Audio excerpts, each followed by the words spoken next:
Hello fiber friends and welcome to the Jill and Eve channel. I'm Evie, I spin yarn, and today we are going to fix some spun yarn. Here is what I'm up to. I have two bobbins of wool that I have spun.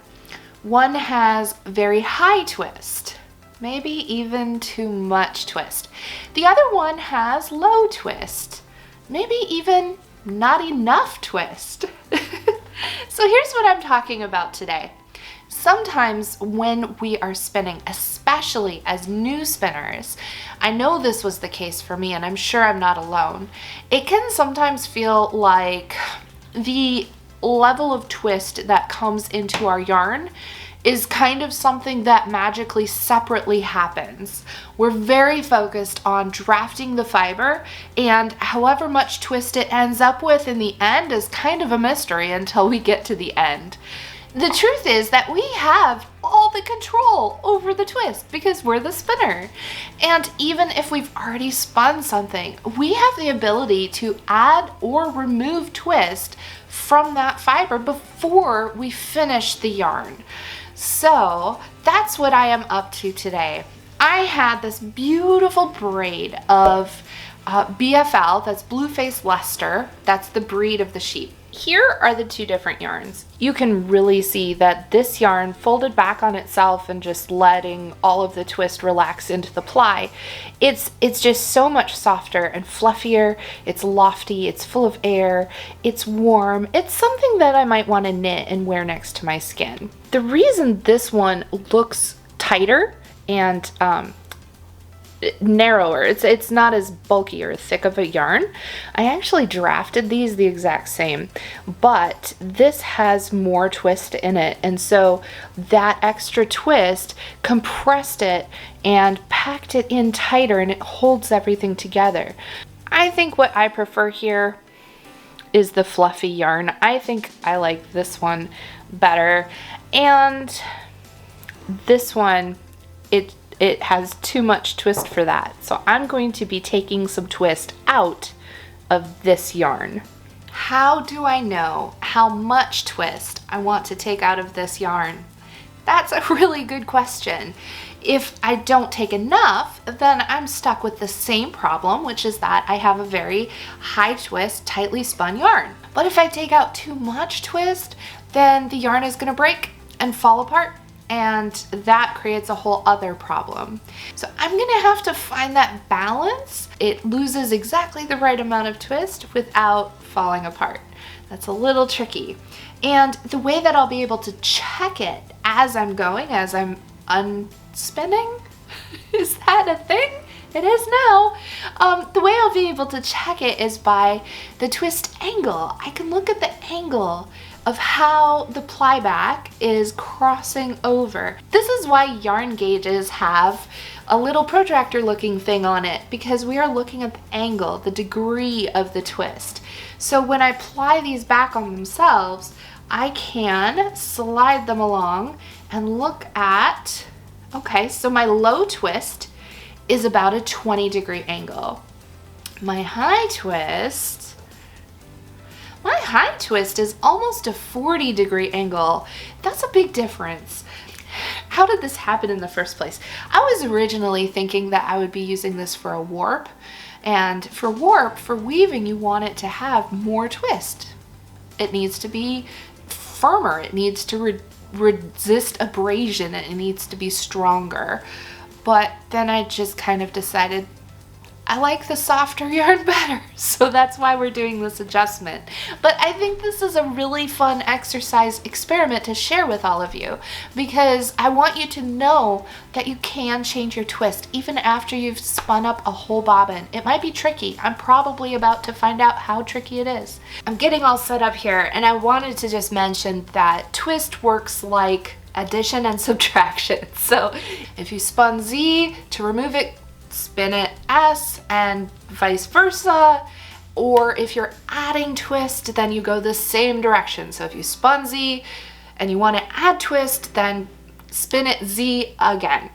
I am setting my wheel up to spin S twist, which is anti-clockwise because this was spun Z twist. So So here we go. All right, so if I fold this over here, I can see that I'm still very high twist.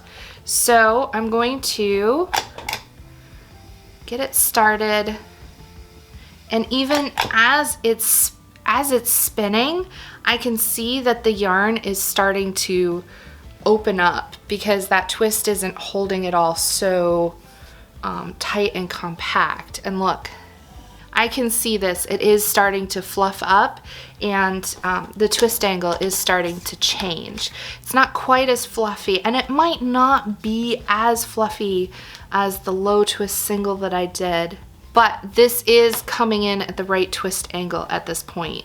So that's about how much twist I'm gonna want to remove from it to have it be more of the yarn I'm going for. I hope you all find this as fascinating as I do. It's interesting because on the far side of my hand that hasn't had any twist removed yet, you can just see how extremely energized this is. It just wants to make all these curly cues. But then on this side where I've removed the twist, it's even a little fluffier, but you can see it's really not corkscrewing up on itself at all. So this is giving it a much lower twist. That's just very interesting to sort of notice visually how the change in the amount of twist is affecting this yarn.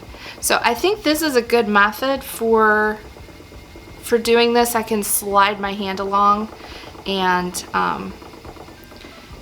just control how much twist I'm removing and make sure that I don't go so far that the yarn just falls apart. When you get yarn with corkscrews, that's where you know that there's probably too much twist energy in it. It's trying to send that energy somewhere, and so it's folding up on itself like a telephone cord. So if you see that happening in your yarn, that's a good indicator that you might have more twist than you want, even for a high twist yarn. Oh no! I knew this would happen eventually. I got to a point where I removed too much twist and the yarn broke, it split. Plus I have a whole section here without enough twist to hold together. Ooh, look, it's falling apart again. Okay, so yeah, this is a thing that can happen. All right, so I am going to overlap these a little ways. Then I'm going to use the extra twist that's already in the yarn by backing up my other hand over here and letting that twist run forward into it. And that has actually given it enough twist. It's holding together. It's a little fragile. It might fall apart again when I'm plying. I hope not, but it could. But I'm giving it a good tug with my other hand, and it's not pulling apart, so I'm just gonna get this on the wheel onto the bobbin nice and quick, and hopefully that'll just be enough for it to stay together. So here we go. Yeah, that was good. That did it. There's a lot of yarn on these bobbins, and I've been at this for quite a while, but I'm really excited because when I was taking some of the twist out, I was thinking, this is going to be a mess. Seriously, it's going to be a mess. And I thought, you know, even if it is, I will publish this video anyway because sometimes things mess up, and that's okay. And I want to share that because if that's part of the journey, I think that's important to see that everybody messes up their yarn. But now I'm plying this yarn and I'm like, wait, it's not a mess. So I think there's still a lesson in there, which is sometimes you don't know until you get to the end of the yarn whether or not you're gonna like it. You might hate it when you're doing the initial spin or making an adjustment, but then once you do the final ply, it might really all come together and you're like, wow. Here is what the yarn is looking like on the e-spinner. You can see it on the bobbin there and how it's coming together in the ply. It's just, I think it's lovely, and I'm so excited for this. So I'm going to keep doing this plying. It's gonna take a minute because this is a full 8 ounces of yarn. I also wanted to see how much yarn I could pack onto one of these jumbo bobbins. It's going to be full. I'm gonna finish this ply and then we'll have the big reveal in the end of what this yarn ends up looking like. But first, let's recap.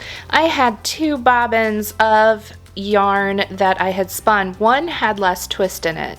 Had I plied originally 2 plies with low twist, this is the yarn I would have gotten as a result. I also had a bobbin of higher twist yarn, one could even say over twisted. If I had plied 2 bobbins of the higher twist yarn, this is what I would have gotten. But I wanted a softer yarn, so I went back, I took some twist out of the high twist single, I plied them together, and I really couldn't be happier. It's a little bit more structured than if it was just the softer twist to begin with, but it's not as tight and tough or sturdy as if I had had the higher twist to begin with. I think it came out actually exactly where I wanted it to be, which means that the fix worked. Fixing this overspun single and then plying it worked. I'm so excited. So I ended up with about 677 yards of this. It's a 2-ply. It has 14 wraps per inch, so it's about a DK weight yarn. It has a lot of bounce in it, so I do think this is going to be in a knit project. I would love it to be a sweater, but I'll have to do some more spinning if it's going to have enough yardage for a sweater. It could definitely be a shawl, that's for sure. I hope you enjoyed this whole experiment. I think it was a big success. Let me know what you think down in the comments below. Make sure you're subscribed if you want to see more spinning videos. There are so many more to come. I have plans. If you want to see some more up-close pictures of these yarns, go check out my Instagram, and I'll see you in the next one. Happy spinning.